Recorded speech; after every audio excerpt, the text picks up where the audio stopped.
Oiling और I think बचपन से मम्मा ने बहुत ख्याल रखा है बालों का, और ऑयलिंग करती थी, और फिर उसके बाद मैं खुद भी अब बहुत ख्याल रखती हूँ। अच्छा। क्योंकि हमारे हेयर पे आपको पता है रोज स्टाइलिंग हो रही होती है, डैमेज इतना होता है। बिल्कुल। तो बस प्रोटीन वगैरह, एग्स और ये वो सारी चीज़ें बस। तो देसी नुस्खे होते हैं बेसिकली। देसी नुस्खे।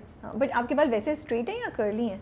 मेरे बाल कर्ली हैं। कर्ली। ये बाल ब्लो भी ड्राई वेवी होता है। है। हाँ, ये ब्लो ड्राई थैंक्स टू ना, थैंक्स टू ब्लो ड्राई। ऐसे नहीं निकल सकती मैं ऐसे बिल्कुल नहीं नहीं, निकल मैं सकती। ऐसे जा सकती हूँ, लेकिन पर्सनली मुझे अच्छा लगता है कि मेरी पर्सनालिटी पे स्ट्रेट है ज़्यादा अच्छे लगते हैं, तो फिर मैं ब्लो ड्राई करवा लें। And I love the colour that you are wearing. अभी इनकी जो स्टाइलिस्ट है नीला मुर्तज़ा, वो भी हमारे साथ आई है, वो बैठी है पीछे। मैंने कहा नीला, मुझे भी ऐसे ही कपड़े चाहिए, मुझे ऐसे ही कलर में, तो खूबसूरत ये चाहिए। But personally what you like, देसी, वेस्टर्न, व्हाट या मूड पे डिपेंड करता है? बोथ। आई थिंक मेरी स्टाइलिस्ट जो हैं वो जो मुझे सजेस्ट करती हैं कि अभी इस ओकेजन के हिसाब से या इवेंट के हिसाब से ये पहनना चाहिए, तो मैं हाँ करती हूँ। आई थिंक वो फिर सबको अच्छा लगता है। टीम वर्क हमेशा जो होता है वो बेस्ट उसका रिजल्ट होता है, तो यही है। अच्छा, और मैंने सुना है कि आप खाती हैं ताकि वेट पुट ऑन किया जा सके। You are one of those lucky ones यार। मैं जब से मैंने वो बात सुनी ना इंटरव्यू में, मैं सख्त जेलस हो रही हूँ आपसे, क्योंकि मुझे कंट्रोल करना पड़ता है। लेकिन मुझे लगता है कि आप खुद भी बहुत फिट हैं। नहीं, ये सब कैमरे का कमाल है और शलवार कमीज और कुछ खुले खुले कपड़ों का कमाल है। आई थिंक टाइम के साथ होता है। अभी हम लोग इतनी भाग दौड़ करते हैं, जो भी हम खाना जो भी खाते हैं सेट पे, जो भी चीज़ें होती है, उसके बाद हम इतना काम कर रहे होते हैं कि वो लगता नहीं है। हम बैठते नहीं है खाना खाने के बाद, इतना ज़्यादा वर्क कर रहे होते हैं, भाग रहे होते हैं, कभी आ रहे होते हैं, जा रहे होते हैं, तो और कुछ होता है कि कुछ लोगों को लगता ही नहीं है। You're one of those lucky ones. I'm one of those lucky ones कि मुझे लगता ही नहीं है, मैं जितना भी खाऊं। लाइक खाना तो मैं बहुत खाती हूँ। बनाती हैं? खाना बनाने का शौक है? कभी बनाया है? बना लेती हूँ, लेकिन वो अलग बात है कि मम्मा मुझे किचन में जाने नहीं देती, क्योंकि मैं जब भी किचन में जाती हूँ सारी चीज़ें उल्टी हो जाती हैं। कुछ समझ नहीं आता कि कौन सी चीज़ कहाँ पड़ी, क्योंकि कभी कभी जाती हूँ ना, तो वो सारी चीज़ें फिर मुझे पता नहीं, तो कभी कुछ गिर जाएगा, कुछ टूट जाएगा, तो मम्मा कहती किचन से दूर रहना, किचन में नहीं। मैं समझी थी अम्मा लाड उठाने में करी, बट अम्मा तो कह रही है मेरी बचाव करो, मेरा बचाव करो, किचन में मत जाना। किचन में नहीं, वो क्योंकि उनको अपनी क्रॉकरी और ये सारी चीज़ों से बहुत प्यार है। वो कहती है नहीं, तुम तोड़ती हो जाके, पूरा सेट होता है उसमें से ग्लास तोड़ दिया, कप तोड़ दिया, तो वो पूरा सेट खराब हो जाता है। नहीं, तुम नहीं किचन में जाना, जो चाहिए बताओ, मेड बना कर लाएगी या मैं खुद बना कर लाऊंगी, तुम नहीं जाओगे। ये बताएं, क्या एक खाने की चीज़ है जो आप, मतलब अगर दुनिया में सब चीज़ें खत्म हो जाए तो वो आप खा सकती हैं, रोज़ खा सकती हैं? कौन सी?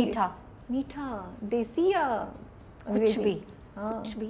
आई love chocolate cake. Me too, है ना? Dark chocolate. और आजकल तो वो जो मिल्क केक आया हुआ है, ओह यस, याद करवा दिया। मतलब इतनी सारा दिन हर वक्त खा सकती। मीठा आई थिंक मुझे लगता है कि मैं बहुत खा सकती हूँ, अगर खाना नहीं भी मिले तो। मेरा भी होता है, मैं आते जाते जल्दी में हूँ ना, तो मैं एक चॉकलेट का स्लैब वो पकड़ लूँगी और खा लूँगी मैं वो। अच्छा ये बताएं, ख्याल कैसे आया कि मैं एक्टिंग करूँ?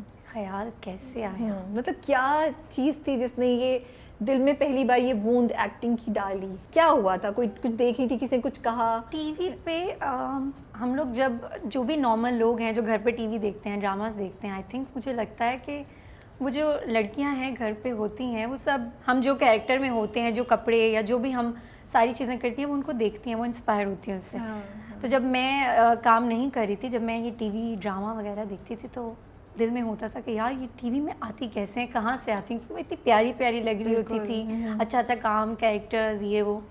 तो मुझे भी बड़ा शौक होता था कि मैं कभी कुछ करूं, लेकिन ऑब्वियसली आपको स्टार्ट करने के लिए भी एक पॉइंट चाहिए होता है कि आप कैसे स्टार्ट करें, कहाँ से करें। और स्पेशली जब आपकी फैमिली से कोई भी ना हो, कोई मतलब जानने वाला भी ना हो।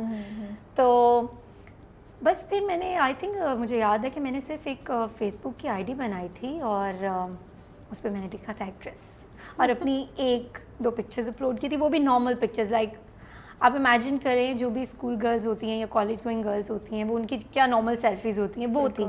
तो वो मैंने अपलोड कर दी थी। और उसके बाद फिर एक डायरेक्टर हैं हमारे, मोहसिन मिर्ज़ा, उन्होंने मुझे मैसेज किया था। आई थिंक मैंने ये निदा के शो पे बताया भी था। हाँ। तो उन्होंने मुझे मैसेज किया था कि एक कैरेक्टर है और आपको करना है। तो फर्स्ट तो मैं डर गई थी कि यार क्यों बुला रहे हैं, उन्होंने कहा कि आप घर पे आना। तो मैं उस वक्त डर गई थी कि क्यों बुला रहे हैं। फिर उन्होंने जो मुझे बोला, बेटा ऐसी कोई बात नहीं, आप अपनी मम्मा को लेकर आओ, भाई को लेकर आओ, हम सिर्फ तो काम की बात करें। हाँ, तो मैं काम डाउन हुई। तो उसके बाद फिर मैं जब गई और उन्होंने मुझे कैरेक्टर दिया और कहा कि ये करना है, तो मैंने उनको क्लियरली कहा कि मैंने कभी एक्टिंग नहीं किया है, कभी कैमरा फेस नहीं किया, मुझे नहीं लगता कि मैं कर सकती हूँ। तो उन्होंने कहा कि नहीं, मुझे लगता है कि आप कर सकती हो और मैं करवा सकता हूँ आपसे। मुझे अच्छी लगी उनकी बात कि अगर कोई करवा सकता है हाँ। आपसे, अगर कोई आपको इतना वो कर एनकरेज कर रहा है तो आपको करना चाहिए, ट्राई करना चाहिए। घर से थोड़ी प्रॉब्लम हुई थी, पापा बिल्कुल नहीं मान रहे थे कि नहीं ये नहीं हो सकता, हमारी फैमिली में कोई नहीं है ड्रामा और ये सारी चीज़ें, फिर खानदान के लोग ही तो। लेकिन उसके बाद ऑब्वियसली प्यार करते हैं मुझसे बहुत ज़्यादा, तो मान गए। मैंने कहा अच्छा चलो कर लो। सेट पे गई और फिर जब वो फर्स्ट प्रोजेक्ट किया ना, उसके बाद मुझे लगा कि नहीं करना चाहिए। हाँ। उसके बाद जो शौक था ना वो बढ़ गया। उसके बाद दिल किया कि एक और करती हूँ, फिर ट्राई करती हूँ, मैं भी अच्छा लगे। हाँ। तो जैसे जैसे मैंने एक एक करके प्रोजेक्ट किए, तो अब तो मुझे लगता है कि अगर मैं एक्टिंग या ये काम नहीं करूँगी ना तो मेरे लिए जीना मुश्किल हो जाएगा, क्योंकि ये एक यूज टू हो गई हूँ इस लाइफ की ना। रोज़ जाना है सेट पे, एक्ट करना है। वैसे मैं बहुत शाय हूँ, सब लोग जो भी मुझे मिलते हैं वो यही कहते हैं कि तुम कैमरे के सामने कैसे आ जाती हो, कैसे एक्टिंग करती हो, कैसे बोल लेती हो। समझ नहीं आती कैसे होता है, लेकिन सिर्फ कैमरे के सामने कंफर्टेबल होती है, अदरवाइज मैं बिल्कुल चुप रहती हूँ। कैमरा ऑन होता है और अनमोल के अंदर एक बटन ऑन हो जाता है। बिल्कुल ऐसा ही है। तो सेट पे भी मैं चुप रहती हूँ, लाइक सिर्फ अपना स्क्रिप्ट और ये सारी चीज़ों में होती हूँ। जैसे ही कैमरा ऑन होता है फिर मैं एकदम चेंज हो जाती हूँ।